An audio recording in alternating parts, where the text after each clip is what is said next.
Hello, everybody. Welcome to another episode of Hawk Blogger Mornings. I am Brian Emhauser, and so excited. It's finally here, folks.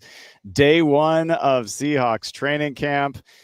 I am sitting here at the VMAC staring out at what is an empty Seahawks practice field, and for now, an empty berm overlooking that practice field just before fans start to arrive, start to add energy and excitement to what is a really interesting 2025 season for the Seattle Seahawks. Year two of the Mike Macdonald era as head coach, year one for Clint Kubiak, and lots and lots of storylines. As we get started, want to ask folks to do me a favor, you early listeners. Let me know how audio is. This is my first time with this setup. I want to make sure that I am at a decent level and you guys can hear me okay. Invested in some good quality mics and headphones this year, and I want to express some real gratitude to Jeff Garza, Dave Pearson, the PR staff. They've got me in a just awesome spot here. I've got a tent, I've got a table. I'm going to be able to have guests come down and sit down with me, not just those quick 5-minute interviews all the time, and not all those standing interviews where everybody's obsessed with how short I look next to these behemoths that play for your Seahawks, but some sit downs, some chances to sit down and spend some time with folks. And I'm hoping that will start today. Brady Henderson, of ESPN, when he arrives, if he arrives before I finish this show, he's going to slide down in this chair next to me, put the headphones on, and we will talk with Brady Henderson for a bit if that opportunity presents itself. You know, I know John Schneider's listening to this show on occasion. John, if you're out there listening, man, come on, dude. It's only a few steps. Come on down. I got a seat for you. It's a beautiful day.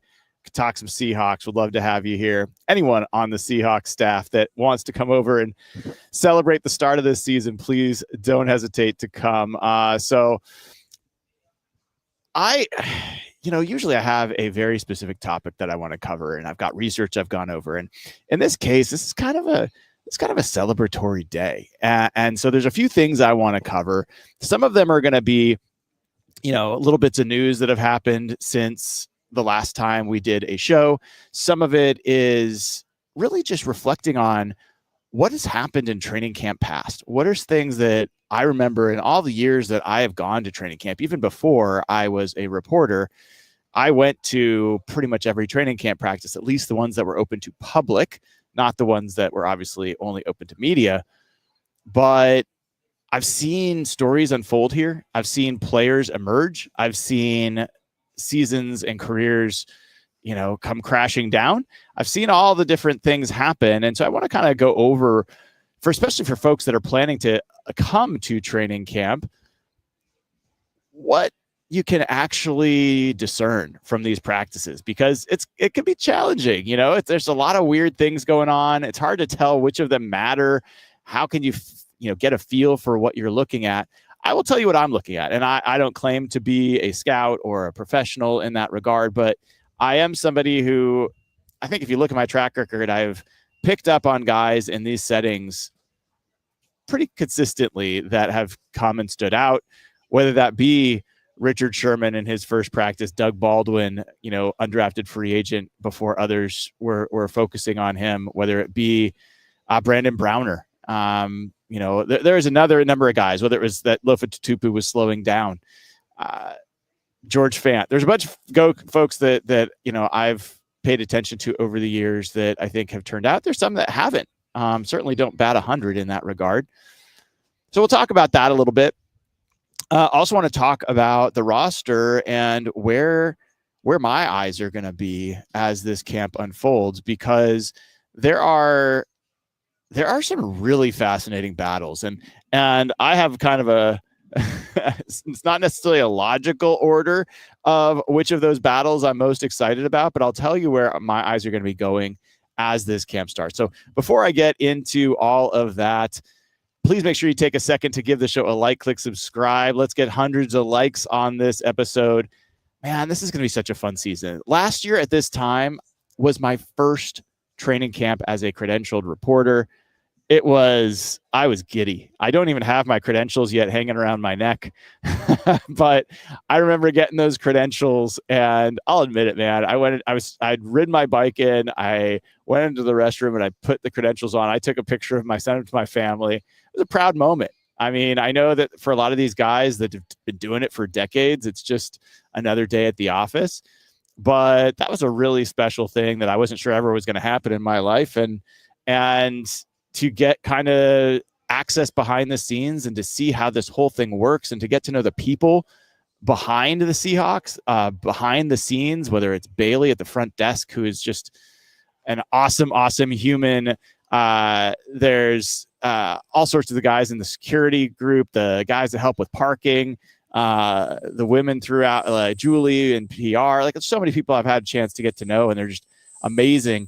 Maddie, who was doing all of Seahawks video stuff last year, she was fantastic and got a new role. So happy for her. I think she's moved to back to East Coast, but it's been a really special ride. And I hope I'm giving you guys some of the behind the scenes along the way.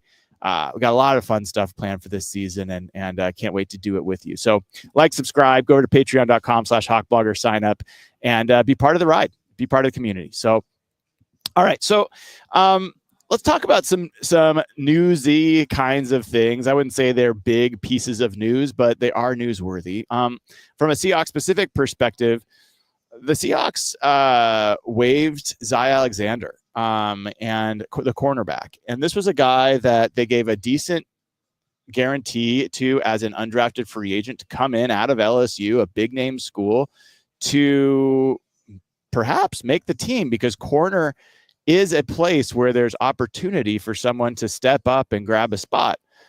That was interesting. If you've been listening to my post-practice reports through OTAs and minicamps, you'd heard that Zy Alexander was not someone that stood out to me. I didn't say that he looked bad. I wasn't saying I certainly didn't expect him to get released this early, but he was not someone that stood out. And so what did they do?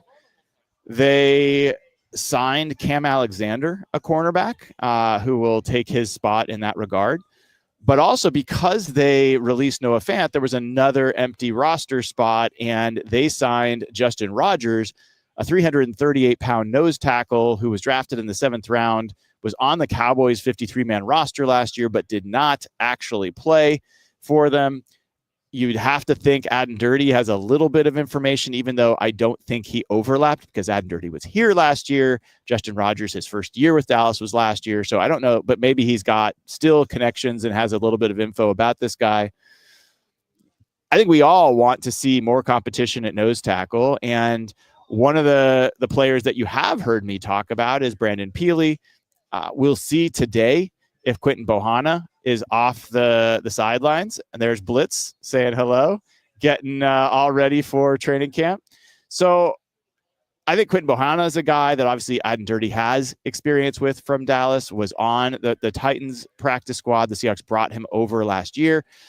And that's going to be one of those battles that's going to be really interesting to watch, because you only, I'm not the coach, obviously, but I think you can only really make or break the team as a nose tackle when the pads are on. Pads aren't going to be on day one. Pads are probably not going to be on day two. They might not be on day three. Don't know. They don't tell us that. But nose tackle is not a position where you can really make the squad in shorts and shells. Like, I just don't think that's how it happens.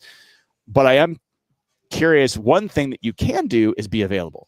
And so Quinton Bohanna was not on the field for all of OTS minicamps. Brandon Peely was, and according to Leonard Williams, had added the most muscle of anyone on the team during that period of time. So I've told you about Brandon Peely. I think that he's got real upside.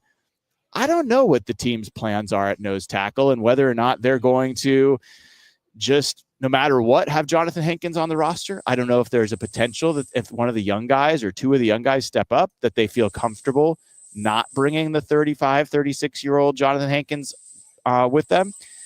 That's going to be one to watch, because you kind of get a feeling that they could probably call on Jonathan Hankins during the year.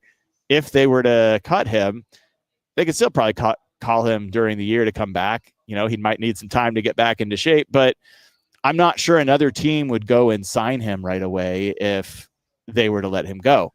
So a nose tackle is one of those positions that has my attention. Justin Rogers, this will be my first eyes on Justin Rogers. Cam Alexander was there, I think, during rookie minicamp. I don't remember anything from his play, so it'll kind of be new. There was, 100 rookies there in just a day or two, so, you have to kind of figure out how to get your eyes on as many of them as possible.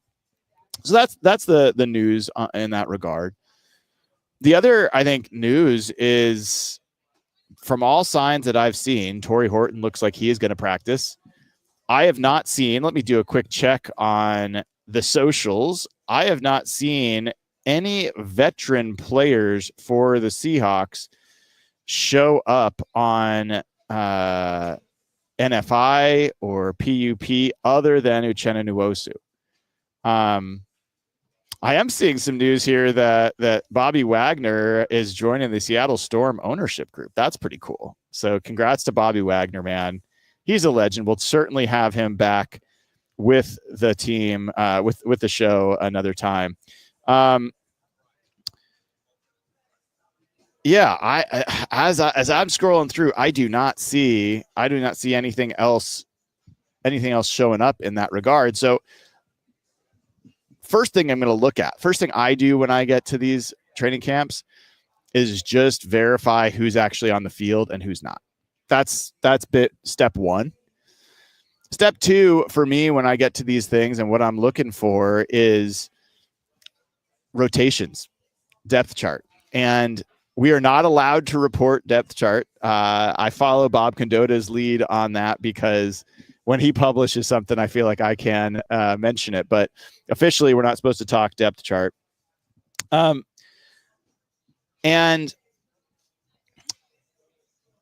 even though I don't report on it, I do record it. I take notes on it because I want to see how they're doing. It's interesting. And hopefully Brady's able to join. We can talk to him about this. But in his article for ESPN that he wrote, he said that Anthony Bradford got the majority of reps as the starter during spring.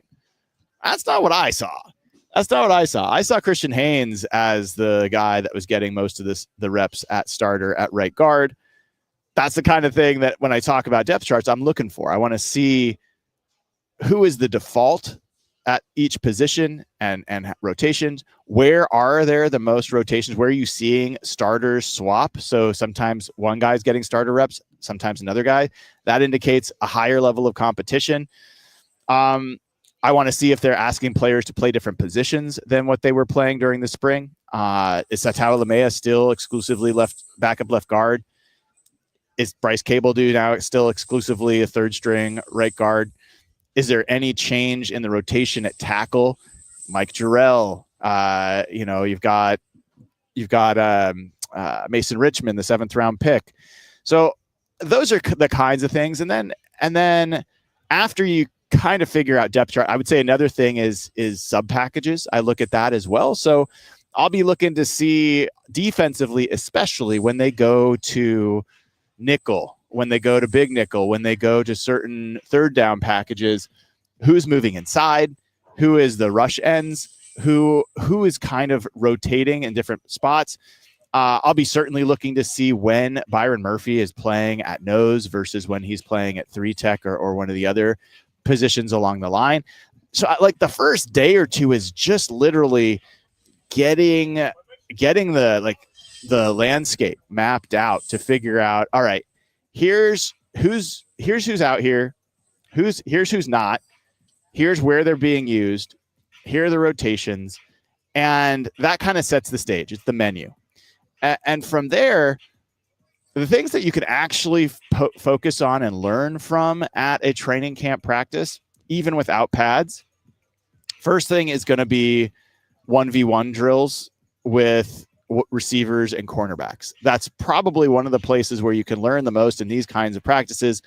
Who is able to uncover, who is able to stay sticky in coverage, and how does that look? So I remember one of my earlier years covering a lot of the training camp practices.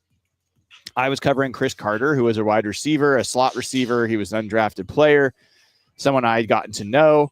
And as I was following him through drills and going through 1v1s, it was Doug Baldwin who continually was just murdering guys out there with his releases and just creating huge separation. That turned out to be prescient because Doug Baldwin did that throughout his career. That was just who Doug Baldwin was. So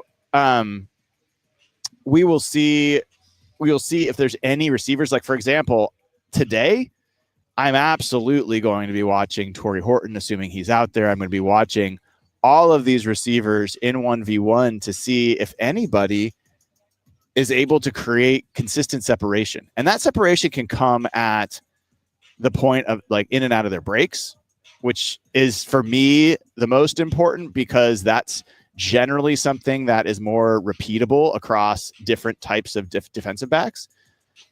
There's another type of separation, which is, deep separation, vertical separation, where it's just literally being able to run past somebody on a consistent basis. I want to see who can do that. There's not a lot of guys on this roster that have that profile. Torrey Horton is one of them. MVS, Marquez Valdez-Scantling, is another. Is there a third? I don't know. I'm not sure. And I don't even know that Torrey Horton is that guy. He just has some of the physical attributes that make that possible. So that's a big thing that you can find out. Also, like, I remember watching Brandon Browner. I remember watching Richard Sherman and these big, huge cornerbacks, 6'3", 6'4". I was like, can these guys really play corner? Can they really stick with receivers? And seeing them just manhandle guys and press, seeing them be able to shadow and mirror, that was shocking to me the first time I was able to watch them, and seeing them do it when there's no real help. You're not playing even 7v7, or you're not even playing team drills, and it's a huge advantage for the receiver in those situations when it's 1v1. And when you're getting corners that are consistently locking down receivers in that setting, that's a really good sign. So I'll be looking at that because corner's another position that on this team I think is pretty wide open. I mean, yes, there's Devin Witherspoon. Yes, there's Reek Woolen.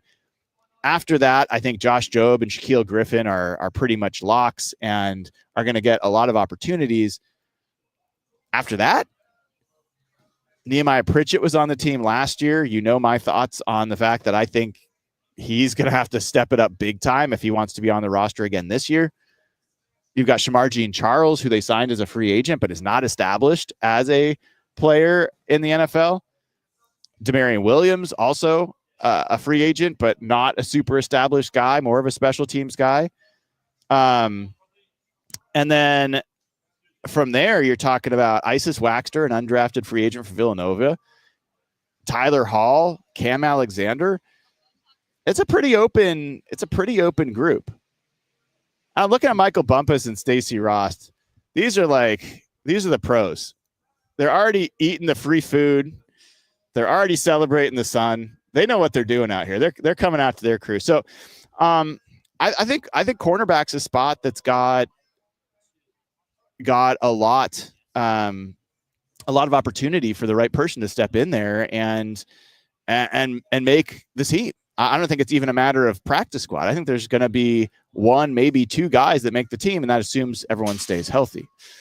My guy there that I'm really curious to see, I've not been able to see him with the veterans. I saw him during rookie minicamp, but he was injured and not available during OTAs and minicamp, is Isis Waxter.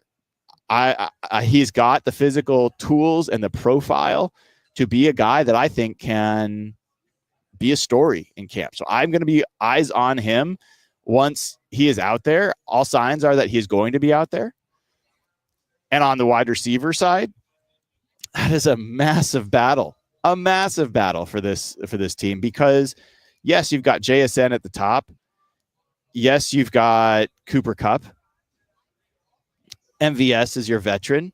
After that, I mean, honestly, as much as we talk about Torrey Horton, he was a 5th-round pick. There's nothing guaranteed, nothing given. He's going to have to earn a spot. I expect him to, but he's going to have to do that.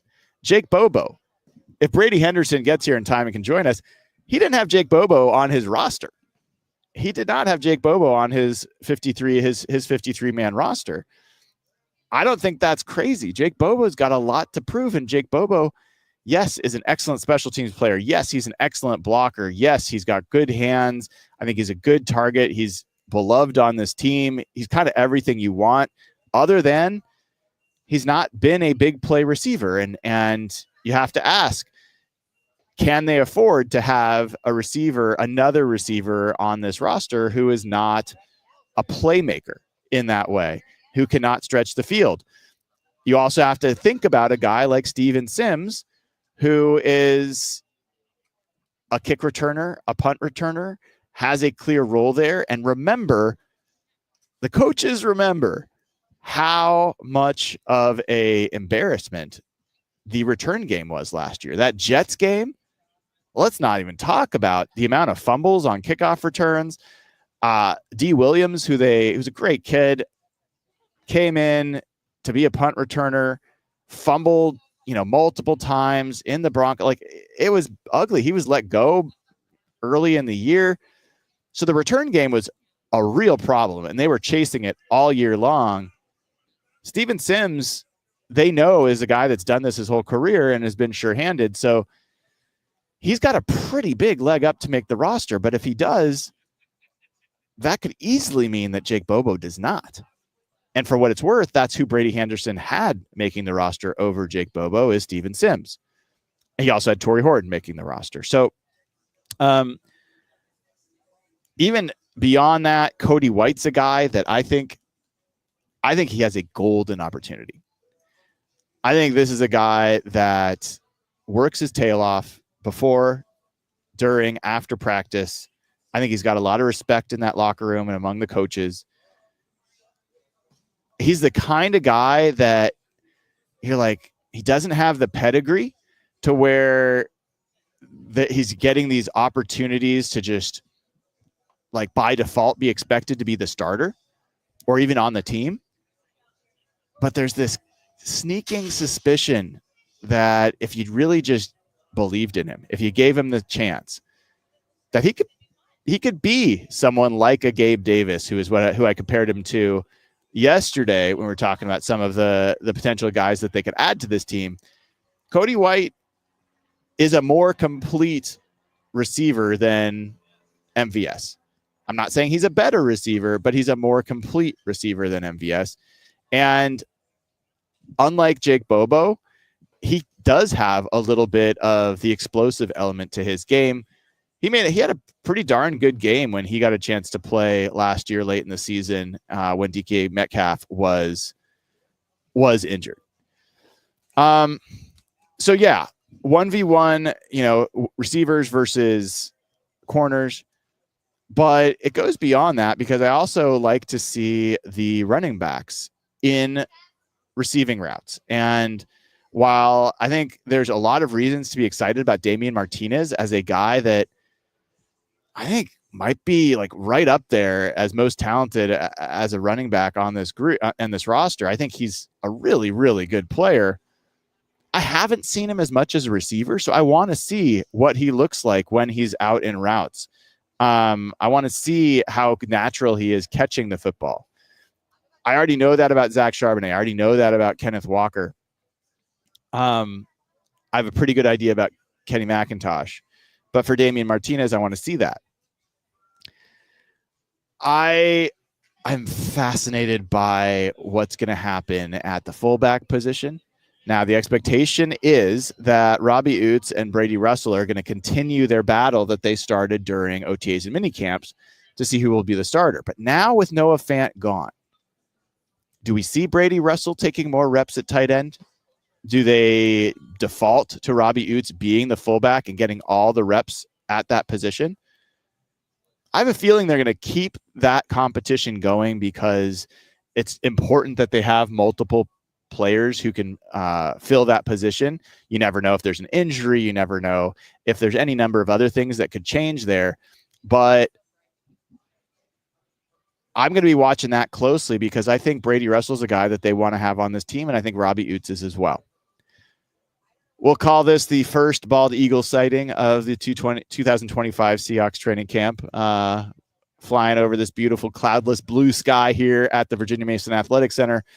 We are just about an hour away from the start of Seahawks training camp, day one. As of right now, there's nobody up on the berm. There's Jake Bobo. He's just doing his thing. I'm sure Cooper Kupp's looking for him, telling him to work out. Does not want him to sit down anywhere. And congratulations on the engagement. Cheers, dude. So just about everyone on this team seemed to be getting engaged down in California.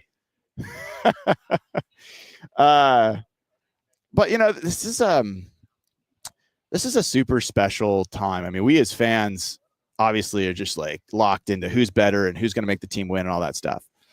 But one of the things that I've had the pleasure to get to witness and get the inside is I've gotten to know some of the families over the years, and the girlfriends and the wives and the sisters and the brothers and the grandparents and all that kind of stuff. I mean, these guys are chasing their dreams. You know, they're out here nervous as hell if they've never been here before. Maybe not nervous, maybe super confident, but they're gonna have some butterflies because they're gonna have crowd. I see fans just starting to filter in. It's 11:34, and the first fans are sprinting to the front of the berm. So post-practice, they get a chance to get autographs. It gets very competitive for autographs at the end of camp. We're going to start seeing fans fill in front of me in a little bit here. But you're going to have the music on. You're going to have the energy of the fans.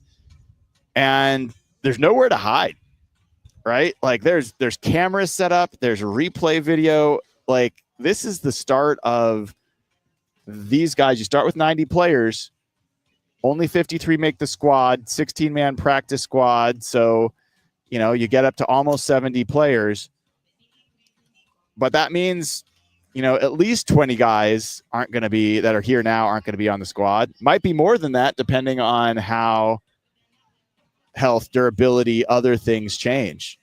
And another thing that Brady had on his 53-man roster was he has a player for the edge that is not yet available or not yet on the roster. So his expectation is there will be someone that has not been added to this roster that will be on the 53 at the edge position. So we'll see if we get a chance to talk to him about that today. Maybe we'll talk to him tomorrow. We'll be here every day pretty much from now until the end of training camp as we count down towards the beginning of the 2025 Seattle Seahawks season. If you haven't already taken a chance to give the show a like, click subscribe, please do. I'd greatly appreciate it. Let me check here at some super chats that are in the group. We've got JJ Berenio. JJ Berenio, a member who has gifted 5 Hawk Blogger memberships. Man, thank you for doing that. Thanks for doing that. I got some messages from people still confused about how to get these free memberships. If you want to get a free membership, all you got to do, search on Google for how to turn gifting on your YouTube account. So it's not on by default. You got to turn gifting on. And then all you got to do is like, subscribe, engage with the show. I don't get to choose who gets the memberships. The people that gift them don't get to choose who gets them. YouTube has an automatic system that basically gifts free memberships to the people that are most, quote, deserving because they are the biggest fans of this channel that do not yet have memberships. So all you got to do is watch the show, like the show, comment on the show. All those things help you increase your odds of getting one of these free memberships. And thank you to JJ for doing that. Joey Walker, who's been a member for 14 months, over a year. That is so cool to see. Joey says, congrats on making it to day one. Have fun, and thank you. I will. I'm already having fun. Hopefully you guys are having fun as well.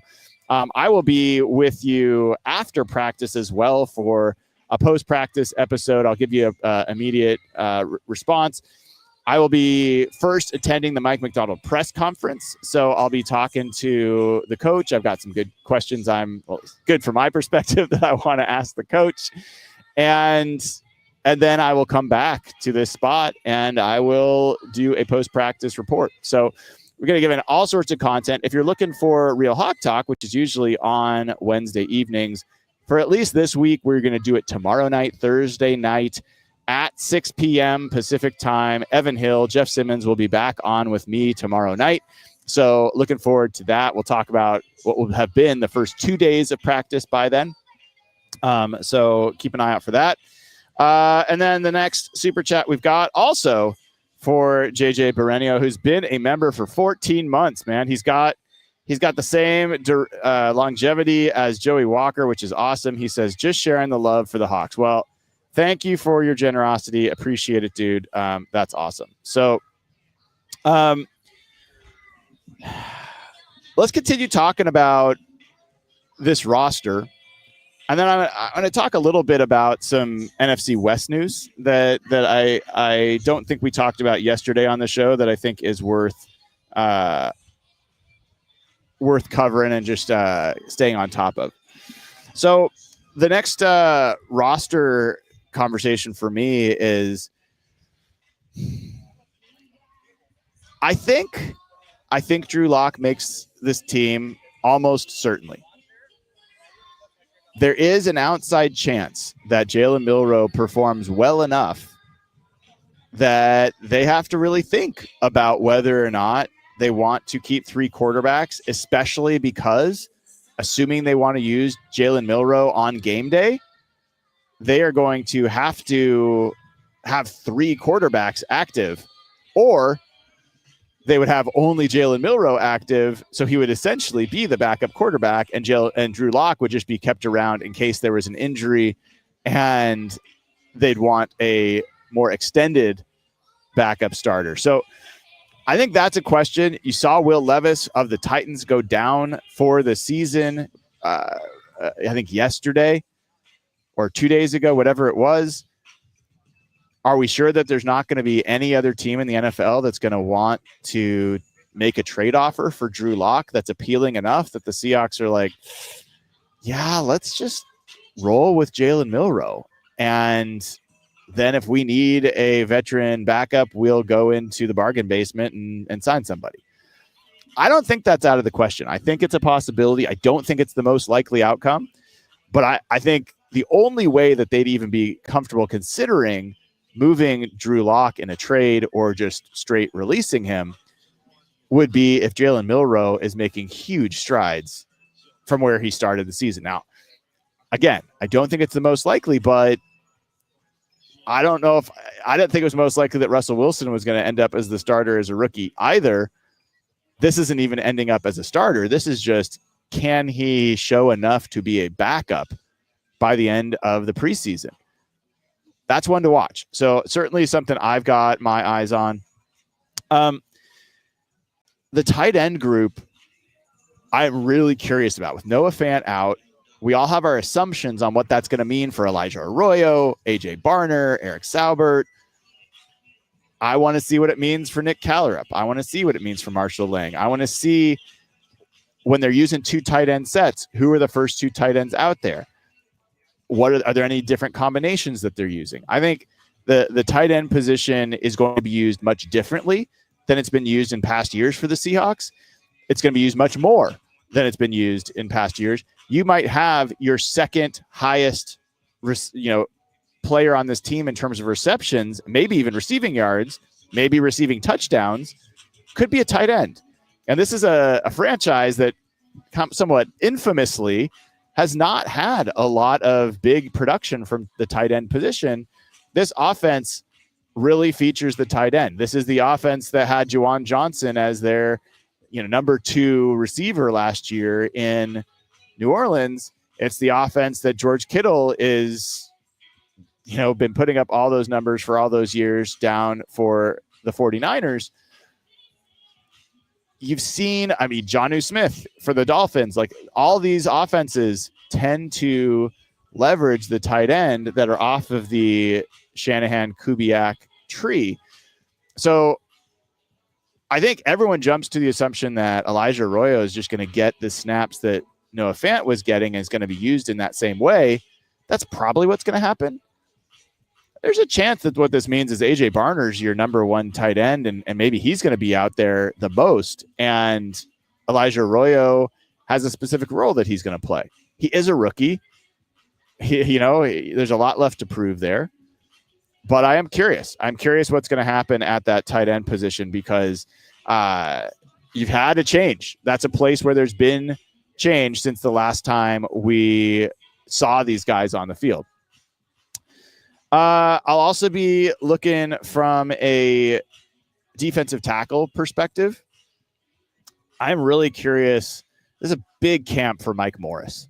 This guy, made the team as a 5th-round pick a couple of years back, got hurt, came back last year, had to rehab during the offseason, talked about needing to get his confidence back, got a chance to get some reps, but honestly did not play well enough that the team felt comfortable with him continuing to get reps after that first 49ers loss. And they went out and got Roy Robertson Harris. He's not here anymore. Is Mike Morris ready to step up and take some of those snaps? Is that just going to be DeMarcus Lawrence playing that kind of big end position? Is Jared Ivey going to be somebody who sneaks up on Mike Morris and steals that spot?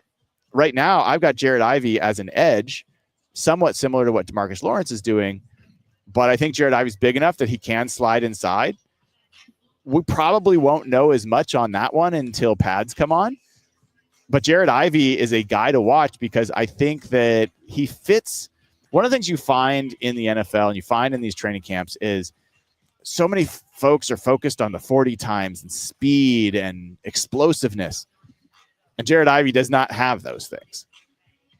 But a lot of what translates from college to the NFL best is power. Jared Verse showed that last year as just burst onto the scene as an edge rusher. Part of what I fell in love with when I was watching him in college was just his absolute dominating speed to power. Well, in this case, I'm not talking about Jared Ivey being a speed to power guy, but he's strong. Like Frank Clark is a really good example of that. He was not a speed guy, but his strength and his kind of explosive aspect of his strength played pretty well, pretty quickly, and got the attention of his veteran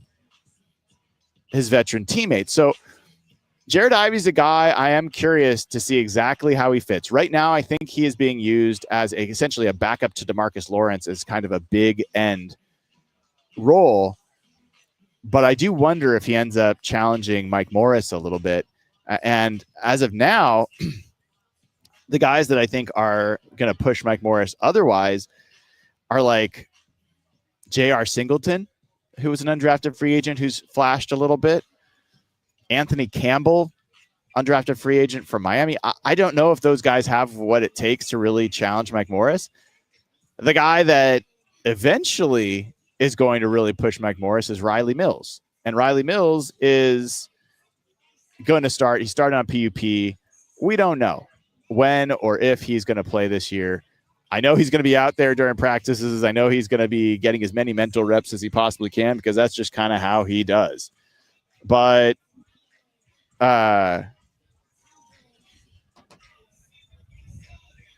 think Mike Morris is a guy that has, again, this perfect opportunity because he's kind of not going to be pushed that much. But is he going to take advantage of it?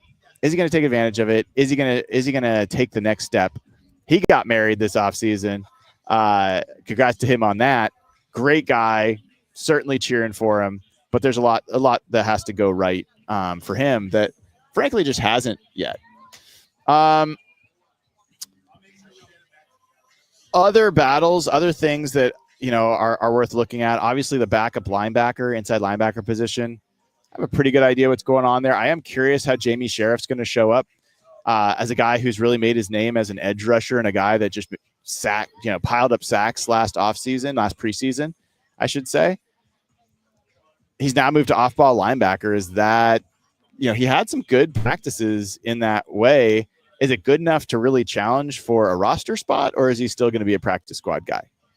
So that's going to be an interesting one. Derek Jackson was a guy that was an undrafted free agent that signed, and he made some meaningful plays. So we'll see if he can challenge the Drake Thomases, the Josh Rosses, the Patty O'Connells. So we'll see there. And then the battle that I talked about before that I still just find fascinating is safety. You've got Julian Love, you've got Kobe Bryant, you got Nicky Minori. Obviously, you want to see how Nicky Minori is developing, and can he start becoming more of an impact player? Can he get his hand on more deflections? Can he make some plays as opposed to just figuring out how to play the position? That's going to be an important storyline for this defense. But after those three guys, DeAnthony Bell, Jarek Reed, Ty Okada, AJ Finley, these are all capable players, all with special teams prowess. It's going to be a knockdown drag out to see really when the special teams units are practicing, which of those guys can get Jay Harbaugh bought in that they're the guy that he has to keep on the roster to help a special teams unit that did some things really well last year. And it frankly did some things really poorly last year and struggled. So we will see what goes on there. So I got to send a quick text. Sorry about this. Give me 1 second, guys. I will be with you in a second.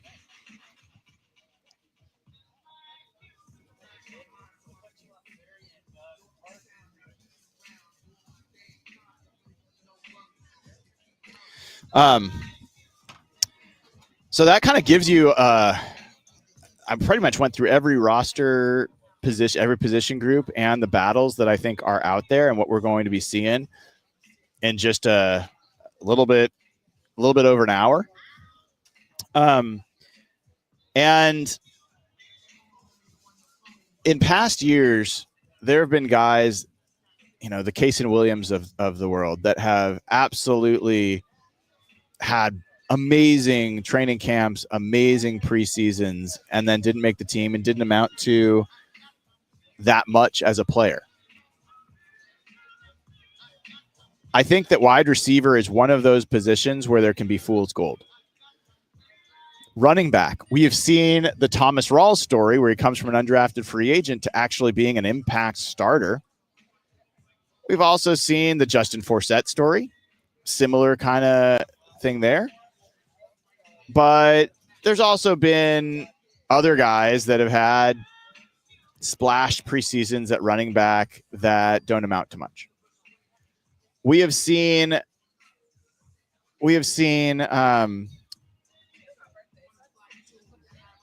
the edge rush position, we've seen guys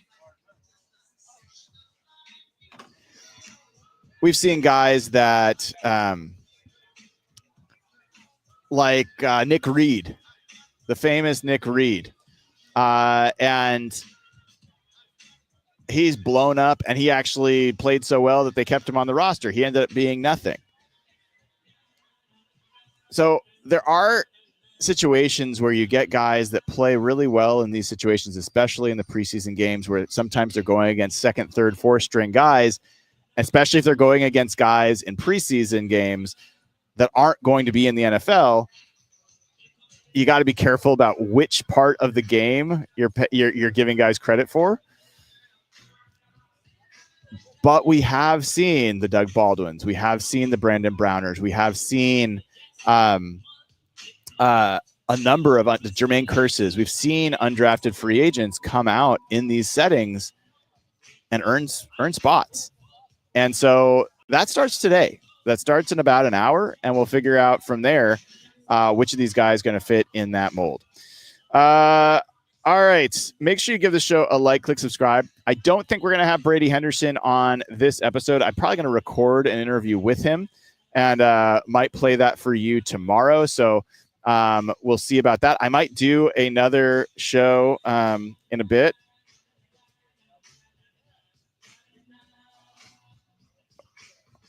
Okay, let me just send a note to him. So what we might do, what we might do is I might take a break here. Did this during the free agency period where, sometimes we take a break. We were broadcasting live for 6 hours. I might take a break here, go get my credentials, get some things sorted out. And then when Brady Henderson is here, I'll bring him over here. We'll get him set up and we will continue the show. So we'll keep the stream going. You guys are welcome to hang out, chat, keep each other company. And I will be back probably in about 20 minutes, I would say, once Brady Henderson is here. So feel free to hang out. Feel free to chat with each other. And I will be back with you probably around 12:20 or so. All right. So we'll keep this going. We'll bring you back Brady Henderson interview in a bit. Until then, chill out and see you soon.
All right, folks. First thing we got to do here as we get Brady Henderson of ESPN on the show is let's get a mic check. Everyone can hear me, I assume. Brady, how are you doing? Let's see how if people can hear you. This is the first setup on this, so it's a maiden voyage. Yeah, that's right. Testing. 1, 2, 3. Can you hear me? Yeah, I think so. People want to know where I am. They can't hear Brady. All right, let's see if we can figure this out. I knew this might be an issue. We'll figure it out. Don't worry. I know exactly why that's the case. Now, Brady, say something. Testing. Hey, look, a seaplane. A seaplane. Yes. Now we can hear you. We can see you. Man, we're like 20 minutes away from the first Seahawks training camp practice of the 2025 season. What training camp is this for you?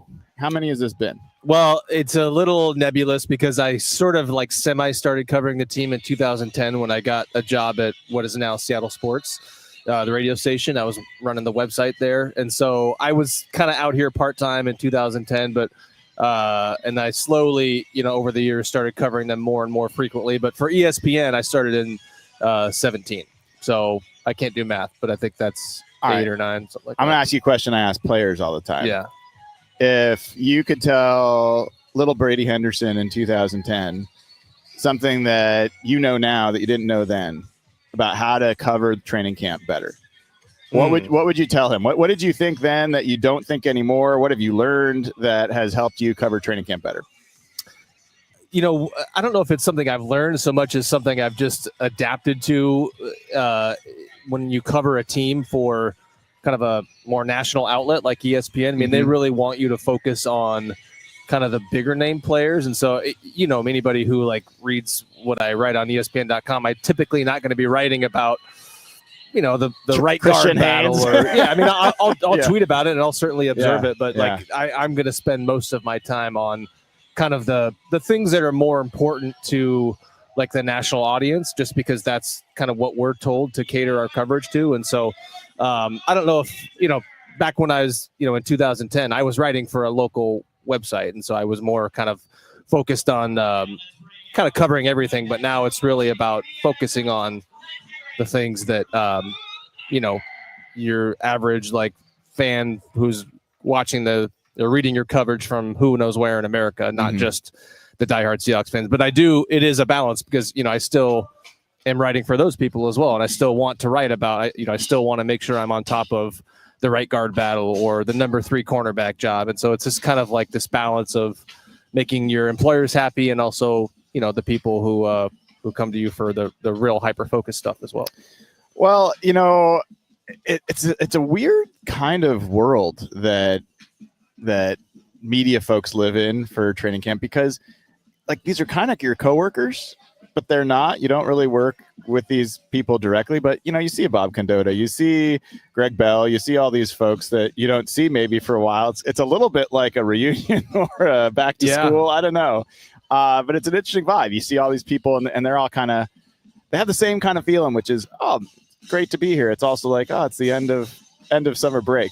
I do kind of fight that feeling. I was talking to my girlfriend about this recently, that like this time of the year, like, when we were kids, it was, oh, summer's ending, you go back to school. And then when I get to high school, it's like, oh, I'm about to go back to football camp before I go back to school. And, that's just a grind.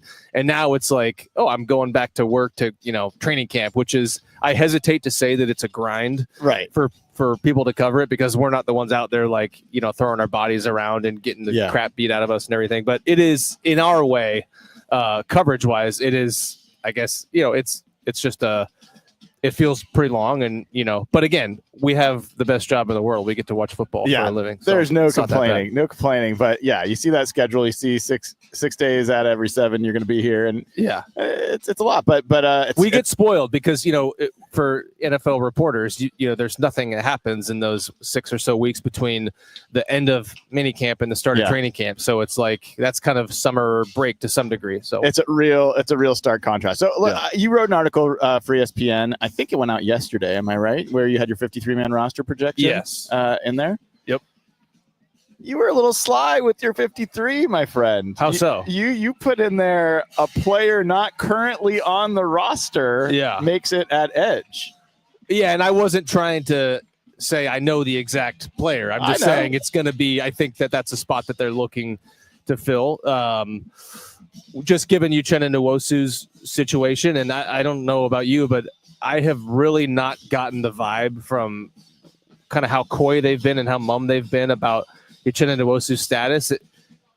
There's nothing that they've said has given me the impression that they're really banking on having him ready for the start of the season, or at least that they're confident that he will. So yeah, I don't know if that's a PUP situation or he misses the first few games, but it really doesn't seem like that's something that they're necessarily banking on. And so, yeah, I mean, you need another guy there. And maybe even if he's healthy, you would want to get another guy, another edge presence there. So whether that's, a veteran who's still out there like Jadeveon Clowney. Yeah, I said it. We'll start Clowney Watch 2025. Yes. It's the 5-year anniversary of the initial Clowney Watch. Yeah, but I think he's a guy who could be in play. Maybe there's a guy who's already on a roster that they could trade for. So I just think that's a spot that I imagine they're going to make some sort of addition to between now and the start of the season. Well, let's talk about that for a second. So Uchenna Nwosu was put on PUP to start training camp. And as folks know, that only means at this point that they're not going to start camp as a participant. They can come off PUP at any point. Right. So we don't know. We'll talk to Mike McDonald after practice. I'm sure that'll be one of the questions that we ask and find out. Mike McDonald's never the most giving when it comes to injury info, but we'll see. Yeah. If there's nothing as far as we know that's changed about his situation, and they had a moment in this offseason where they could have decided to just cut it. Mm-hmm. Like they could have just severed the contract and moved on. Instead, they renegotiated. They took some salary back. But the indication from my perspective is they do expect, like, at least at that point, they expected him to be playing this year. He'd already had the surgery, whatever the quote cleanup was. Yeah. So is that your read as well, or do you think something's changed to where now maybe he is a question mark for the year? Yeah. No, I don't. Well, I haven't gotten the impression he's a question mark for the year. It just, the word from, I think, Mike McDonald was that it was a minor cleanup. Right. And so, but to your point, I mean, I think to the spirit of your question, when you hear minor cleanup in whenever that was in January, you don't think that that's something that's going to threaten the guy's availability for the start of the season. So whether something has changed, or whether that wording was a little too optimistic, or whether it was kind of downplaying actually the seriousness of the procedure and the injury, I'm not sure. But yeah, my impression has been that he's going to be back at some point this season. I haven't gotten the impression that they're banking on it happening week 1. Then you mentioned it could be a free agent. You mentioned Jadeveon Clowney. There's a name that I'm curious about that everyone's going to talk about. Trey Hendrickson. I'm very skeptical that they're going to go that big. Me too. Okay, so you are too. What about Kayvon Thibodeau? What about a player who's going to be on the last year of his contract for the Giants? They just drafted top of the draft another edge rusher. They already have Brian Burns. Yep. Do you think that they would go? I mean, that's not going to be super cheap, but it's not going to be Trey Hendrickson pricey. Right. And he is a younger player. Yeah. Draft the same year as Charles Cross. So do you think there's a chance that they could do that? And then if they bring him in, they could kind of see, do we want to spend on Mafe? Do we want to spend on Thibodeau? Well, okay, here's one thing. I'm going back in my mental notes about sort of the homework I had done on Thibodeau before the 2022 draft. I got the impression that I don't think that this organization really considered him a great locker room fit. And I think there was maybe a little bit of, I don't know, I don't want to speak out of turn there, but he's kind of flashy. I'll say that. Okay. And I don't know if they really thought that he was the kind of guy they wanted to bring into their locker room. Not saying he's a bad guy or anything. Yeah. And I think especially now, like we've talked about this. I've certainly talked about this on any number of like radio appearances and podcasts and stuff. But this team, I know for a fact that they really are enjoying the absence of drama. And they've dealt with a lot of drama over the years, including a lot that was really behind the scenes that never really came to light. For instance, as I've reported, DK Metcalf requested trades in multiple off seasons in a row before the one he requested that actually led to him being traded to Pittsburgh. Mm-hmm. So behind the scenes, that was really, kind of it was contentious, Mm-hmm. and I think that moving on from DK Metcalf, moving on from Geno Smith, they're really enjoying not having to deal with drama right now. And frankly, I think that was a reason why they didn't go after Jalen Ramsey, why they didn't really go after Jair Alexander, is because those are kind of high maintenance guys. And I just don't think they want to deal with that.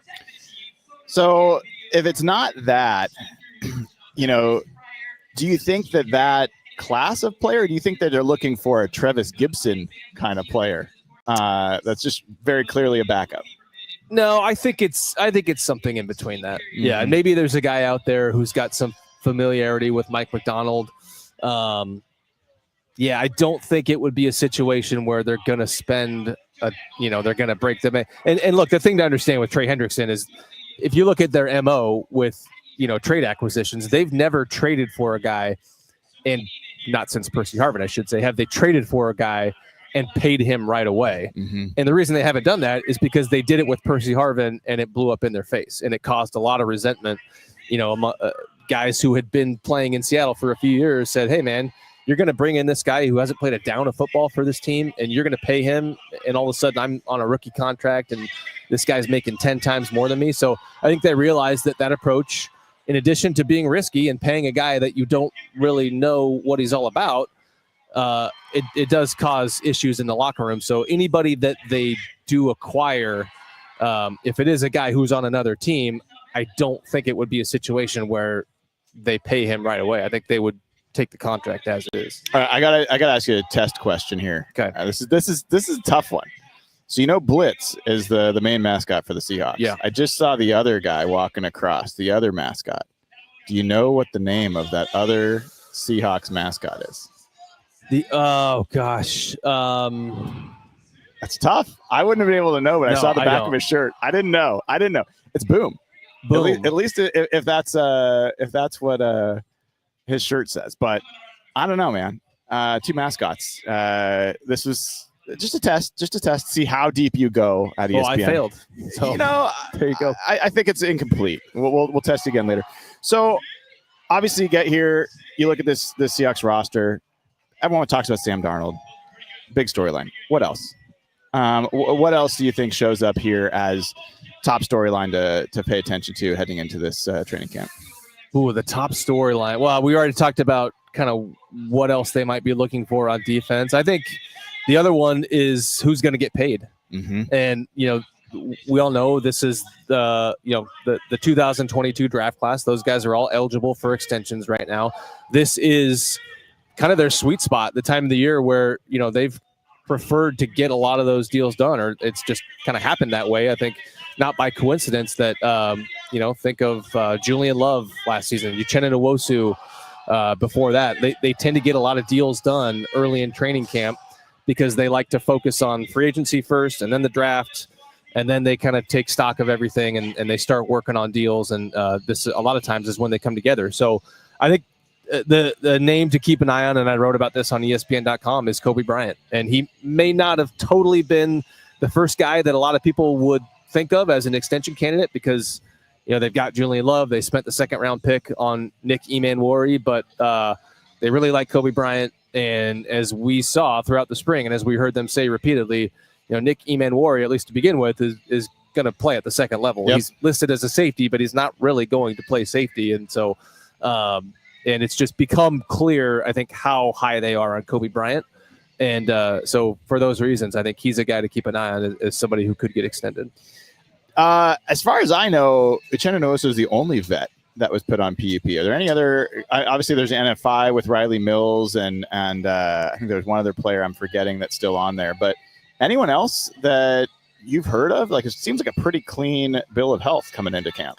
Yeah, and Nwosu wasn't any sort of surprise. Yeah, I mean, the guy I'll be keeping an eye on over the next couple of days is Ken Walker. I mean, the word was for Mike McDonald that the reason he was kind of in and out of some of the stuff during the spring was he had a minor ankle injury. So he certainly doesn't seem like a PUP candidate. But I am going to be curious as okay, like how, just I think the availability is a big question with him, and the willingness to push through injuries, easy for me to say, is a big question. Yeah. And one of the blurbs I had on my training camp preview is I sort of wondered aloud about how much can Zach Charbonnet cut into Walker's workload as the number one guy. And I'm not suggesting that it's a competition for the number one job, but I wonder, just with how much of a professional Charbonnet is, how available he is, how disciplined of a runner he is, I wonder if this could be maybe more of a split than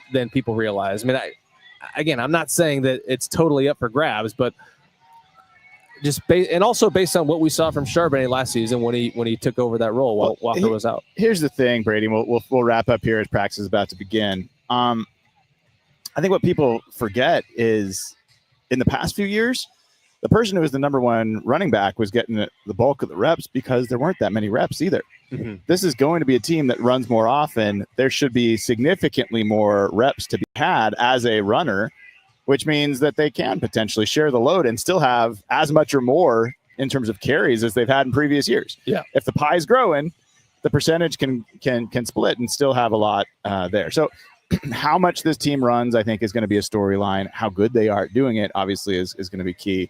And then, I think I think even after those two guys, there's going to be an interesting battle with Damian Martinez, Kenny McIntosh, even George Holani might be in there. So It's a pretty deep running back room for this team.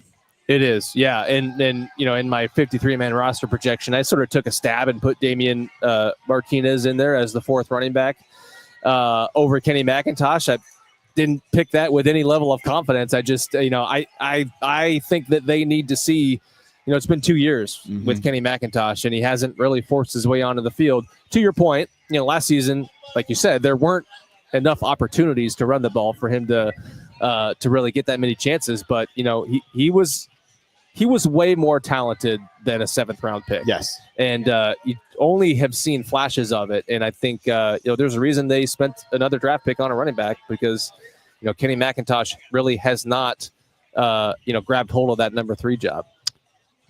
Brady, thank you, my friend. Good luck for in the season. We'll see you again soon. Everybody, that'll do it for this episode of Hawk Blogger Mornings. Thanks for sticking around. We will see you after practice, after the Mike McDonald press conference. I'll be back with the practice report. Till then, have a great rest of your Wednesday afternoon.